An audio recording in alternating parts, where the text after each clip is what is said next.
find your way home. You are free. The death of Faye, her carefully thought out plan to use specific trees as the creation of the pyre on which her body was to be burned on, created the journey Kratos and Atreus would be sent on in God of War 2018. Kratos, in a move to honor his wife's final wishes, would leave behind the life of obscurity he had chosen, venturing deeper into foreign lands than he ever had before. Learning of these new realms that exist within these lands and the many creatures that inhabit it, beyond the protection of the wildlands that he was afforded around his home. The motive of spreading his wife's ashes across the tallest peak in all of the realms was one that could very well have been the only one to effectively achieve everything that it did. For one, it brought Kratos out of hiding, and while reluctant at first, he did eventually find a way to come to terms with what he was and the things that he's done. Now, full closure won't come for quite some time, but at least he was able to put it all off to not be too much of a hindrance on his overall objective. He was also able to finally put to the test how his son would react when he learned of their godhood and Kratos' past of killing his father Zeus. Overall, it's a story of acceptance and maturity for Kratos and his son Atreus, whose own survival skills was immediately put to the test after the death of his mother Faye. Now, while Kratos is visibly harsh on his son throughout both games, it's much different in the first. He's still finding the right way to speak to and guide his son, facing his own frustrations and effectively communicating, something that was already difficult for him, but strained much more through his shared grief over losing his wife and mother, and then witnessing moments of him reluctantly consoling his son, just overall communicate the growing pains Kratos has to go through in order to do what's best in the loving memory of his wife, and making sure his son is ready for anything in the event he met an untimely death. Training and preparation was crucial. Not only that, it was everything for someone like Kratos who grew up in Sparta. Honoring Faye's last wish would have always come to fruition one way or another. Considering Atreus was showing to Kratos he had a lack of discipline, was prone to outbursts, lost control of himself, and showed signs of an illness that had plagued his body before, either reappearing or continuing to take a toll on his body. Had it not been for the removal of trees Faye marked, breaking the protection stave even Kratos appeared to be unaware of, who knows how much more time would have passed before Kratos felt the pair were ready. More time would have certainly been dedicated to preparations for an arduous journey, but all of that was cut short as soon as one of Odin's sons arrived at Kratos' front door. I thought you'd be bigger, but you're definitely the one. Long way from home, aren't you? What do you want?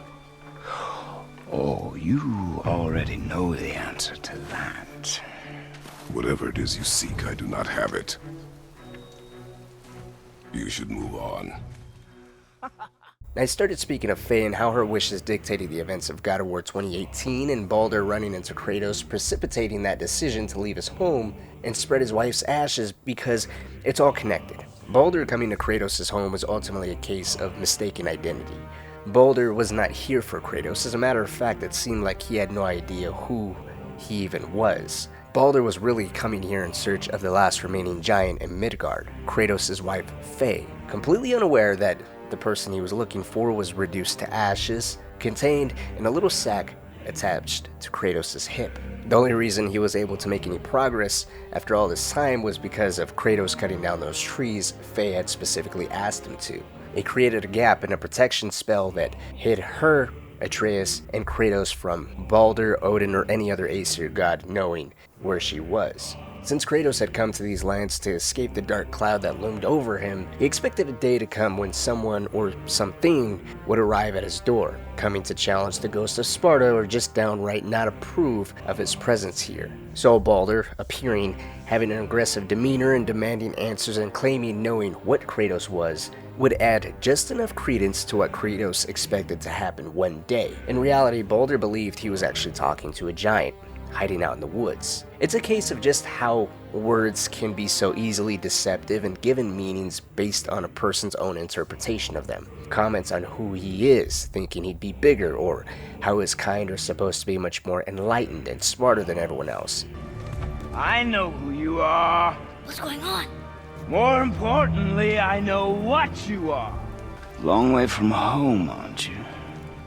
What do you want? Oh, you already know the answer to that. And here I thought your kind was supposed to be so enlightened. so much better than us, so much smarter. And yet you hide out here in the woods like a coward.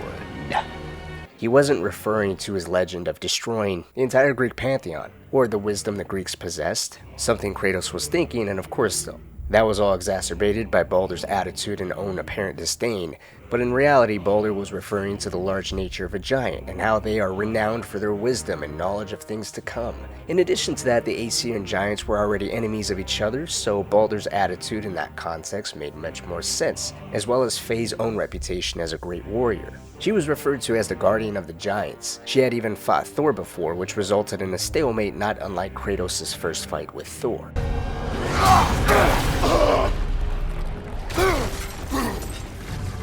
This feels familiar. What? Don't matter. Of course, Kratos knew none of this, and was determined to keep the peace, wanting to refrain from repeating the death and destruction he brought before, and wanting to continue to keep his son in the dark of what he is, or rather what he was. Baldur, however, would continue to push the issue, resulting in a vicious fight between the two of them. Now, during the fight, anything Baldur said, or even Kratos for that matter, was done on misperception of who they were dealing with and why they were ultimately fighting. In fact, the reasons behind which are much more complicated and quite somber for Baldur. Baldur was here on behalf of his father, Odin. Apart from the Aesir wanting to completely wipe out all giants, Odin wanted to regain access to Jotunheim, the realm of the giants. There's much knowledge within this realm, which Odin highly coveted, believing that as he continued to amass such amounts of knowledge, he could continue to appear both all-knowing and gain control over his own fate. Now, since he was banned from Jotunheim, as he was caught stealing secrets of the giants under the guise of pursuing peaceful negotiations with them, his banishment from the realm was something that he wouldn't be able to appropriately deal with. In fact, he would respond the only way he knew how, through retribution. He would allow Thor to slaughter as many and all giants as he physically was able to do in response to his banishment from Jotunheim. In response to this, Faye with the help of the god of war Tyr would work together to hide the Jotunheim Tower in the realm between realms, a massive secret that only the two of them knew. Sometime after this, Tyr would be imprisoned by Odin, with everyone eventually believing he was killed while Faye remained hidden in Midgard, the only giant remaining save for Jormungandr. Since she was hidden and all giants were effectively believed to be killed, and the Jotunheim Tower gone without a trace of where the hell it went, Odin was effectively out of options. The day the stave was broken, however, was the first time in many years the chance to regain entry to Jotunheim presented itself thanks to the faint scent Baldur picked up on a giant being in Midgard, an opportunity Baldur wasted no time jumping on. But why was Baldur here, and why was he so determined to get his answers out of Kratos? Well, there's two answers to that. First, thanks to Ragnarok, we are given an inside look into Odin's court. Bottom line of it is, all of the Aesir gods are more than willing to trip over themselves and do whatever it takes to gain the smallest favors and most minuscule amounts of appraisal by Odin. They all seek his love and approval, no matter how seldom it is ever given. Baldur, understandably, would be no different. Aside from the drive to obtain his father's love and approval, there was one more major incentive Baldur had. Just as everyone else he's ever interacted with, Odin was actively lying to Baldur. In order to gain as much use out of Baldur, who he claimed was his most effective tracker, Odin would tell Baldur that, with Jotunheim finally secured, one of the greatest gifts he can even present to his father, by the way, either through a secret found within that realm or by Odin's pure appreciation, Baldur's existence would be improved, by way of a spell being lifted off of him. You see, Baldur lived a very tormented existence. The day he was born, the Norns warned his mother that he would die a very needless death. Out of fear of losing her son, she would cast a spell on him, making him invulnerable to any threats that are physical or magical. Baldur would be made immortal by every sense of the word, but there was a major side effect to the spell of invulnerability. While Baldur wasn't able to be killed, he could also not feel anything. He was completely deprived of all sensory receptors. Pain, pleasure, taste, smell, feeling, it was all gone. He couldn't even tell you the temperature of the room he was standing in. It was complete sensory deprivation. After 100 years of living like this would cause him to go insane. Baldur would lose his mind to this hell his mother's obsession with protection placed him in. As he says to Kratos during their first interaction, he hoped he'd be the first one to actually make him feel something. A plea for help masked in a superficial enjoyment of the fight. snake would bring the two of you out in the open. Do you have any idea? Any idea at all? What you have cost me?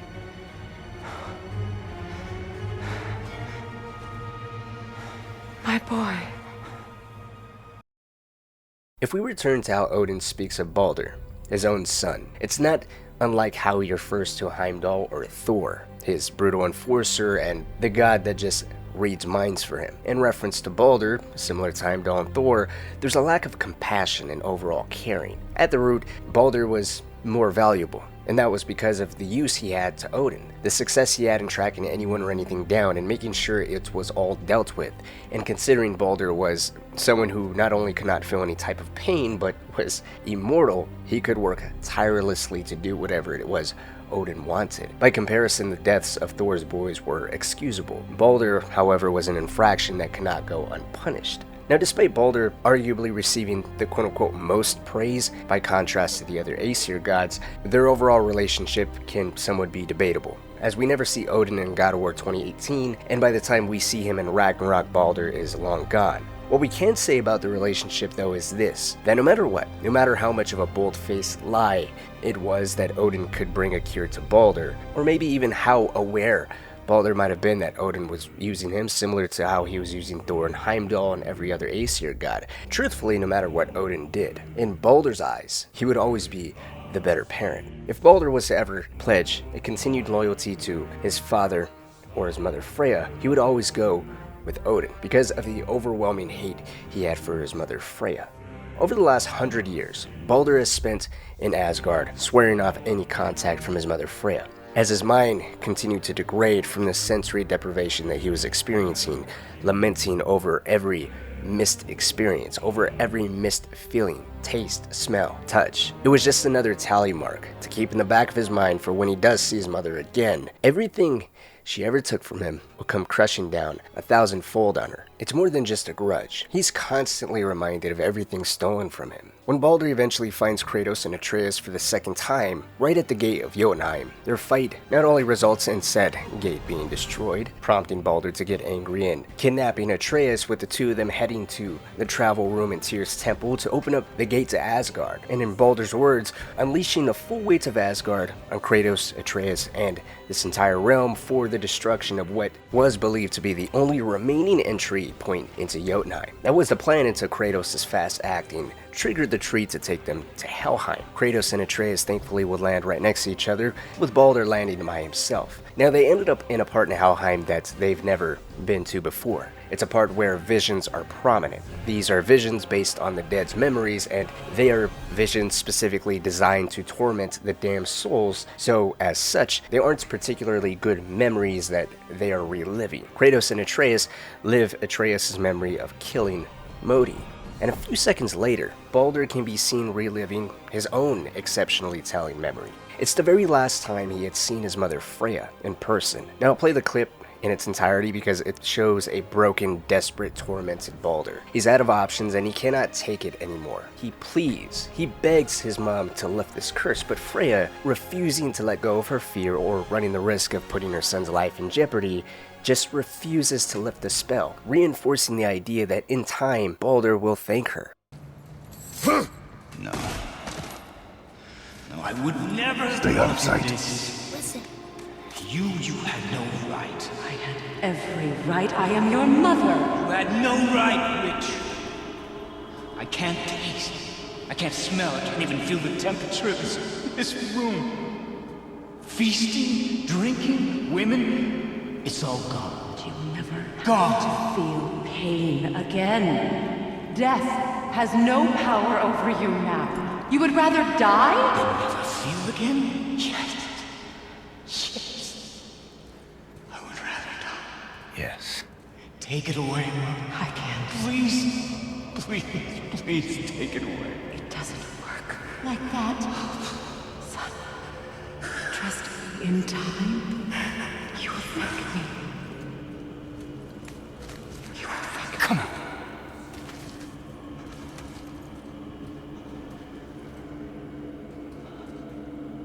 No. Yes. I won't. Come on.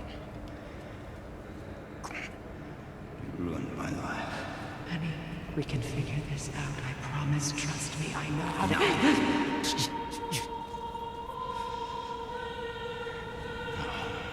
can't fix it. Come on. Do it! Do it! Come on!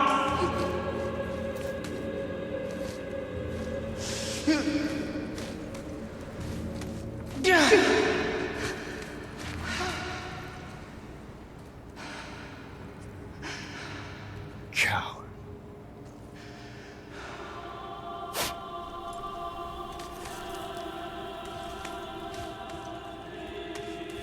I never want to see you again. Never.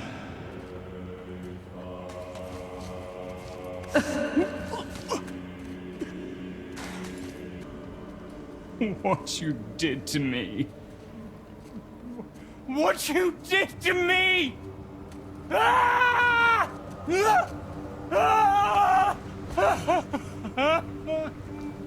Baldur's desperation is apparent in his voice. His sadness and display of sheer hopelessness is heartbreaking. Even if the inability to feel drove him to finish himself off, he couldn't, because even then, there was no escape. He would just be resurrected a short while later. The only person who could help him did it for selfish reasons and continued to reject helping him out of her own fear. As Baldur is sitting here watching his old memory, he's taunting himself to kill Freya. He's not in the same place mentally now as he was back then. Back then, he was broken. While still broken to a degree, that desperation is hardened into full-on hatred. He spits at his former self, he calls himself a coward, he yells at the projection of his mother, swings violently at her until he falls to his knees and starts crying. A moment of weakness, a deep pain harbored within, betrayed by the relived memory. This wasn't what he wanted. This isn't what he wants now. There was no escape, and the gate to Jotunheim was obliterated right before his very eyes. And along with that, the chance to be freed slipping through his fingers. It's been 100 years since his last interaction with his mother, and since then, he's sworn to kill her the day they ever cross paths again. A punishment she rightfully deserves by placing him in this hell. At least that's how he saw it. It's also worth noting here that Freya went to every length imaginable to keep Baldur here. The only person beside herself who had any idea of how Baldur's invulnerability spell could be broken was Mimir, and Freya placed a spell on him that made him unable to either remember or not speak in a circle whenever he was asked how to lift the curse. Freya would truly be the only person able to know how to break the invulnerability spell. She would be willing to take no chances. She will be the only one to know Baldur's one single weakness was a substance known as Mistletoe. Now, Atreus would actually be gifted mistletoe arrows by Sindri as thanks for him and Kratos saving him from a dragon. Freya would eventually notice Atreus possessing them, and she would refer to them as dangerous and wicked, and request that they be destroyed should Atreus and Kratos find any more. In her request, Freya would be quite aggressive. It's the first time she's really aggressive towards Atreus and Kratos. The next time is once Baldur's officially killed by Kratos, but even then, it's not the same level of aggression. Where did you get those? The arrows. Give them to me, now. They were a gift. Do as she says, boy. These arrows are dangerous. They're wicked. You find any more, you destroy them, understand? Do you understand? Say it! I understand. If I see them, I'll destroy them. It emphasizes the obsession that she has with keeping her son safe. If there's anything for her to live for, it's that main thing. It takes precedence over everything else. And in some ways, you can't really fault her for that. Despite her having the best intentions, though, it begs the question of, even with the purest intentions, what you believe to be the best intentions, can your fear of loss and mission to spare your child pain come at the cost of his mind and overall quality of life? It's a parallel question she raises to Kratos while Atreus was sick. Freya would ask Kratos if he valued his privacy so much that he was willing to sacrifice his son's health. Well, in essence, she lost her son due to her fear and control to make sure that he never dies. He would not only push her away, but completely hate her due to her fear of him dying a needless death. But as the Norns in Ragnarok point out, despite your best efforts, prophecy has a funny way of still working out.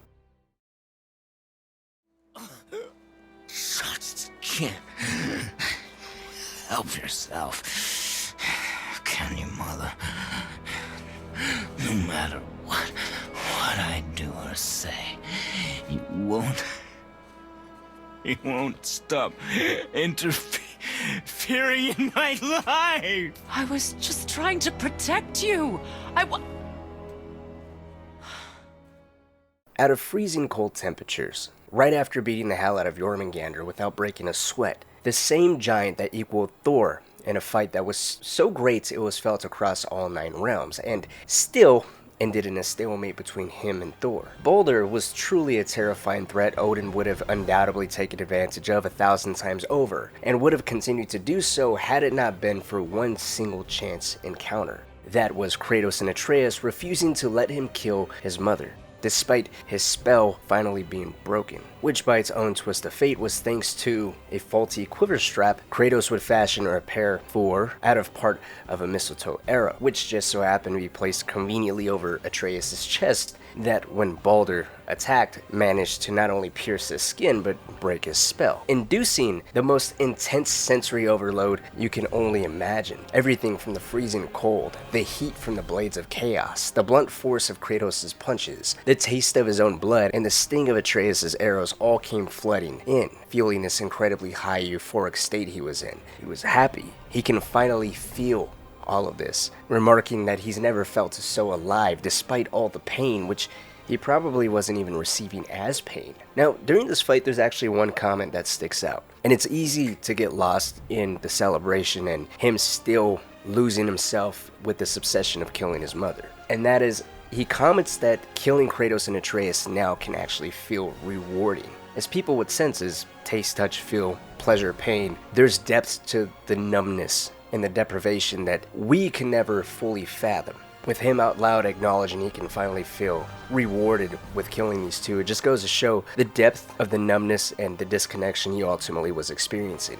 He couldn't even experience or enjoy satisfaction in objective goals because it all just blurred into each other. Yet with it all lifted simultaneously in a flood of pre-existing emotions directed at his mother, in addition to the mixed feelings he must have had at Kratos and Atreus, grateful for them lifting the curse while determined more than ever to deal with them as they were obstacles to the final remaining factor of all his pain. We know thanks to the death of Baldur, Fimbulwinter would descend upon all 9 realms, triggering the very early stages of the beginning of Ragnarok, a legacy to Odin's greatest tracker and the tragedy of the broken family dynamic that existed between Baldur, Freya, and Odin. A twisted perception on who was the better parent, who he loved more, who he dedicated his service to out of a well-meaning decision that just had horrible side effects. Immediately after the death of Baldur, Kratos shows no remorse for killing him, and that's something that's easily continued into Ragnarok. He didn't just kill him out of protection of Freya, he didn't just save a friend, he aimed to do much more than that.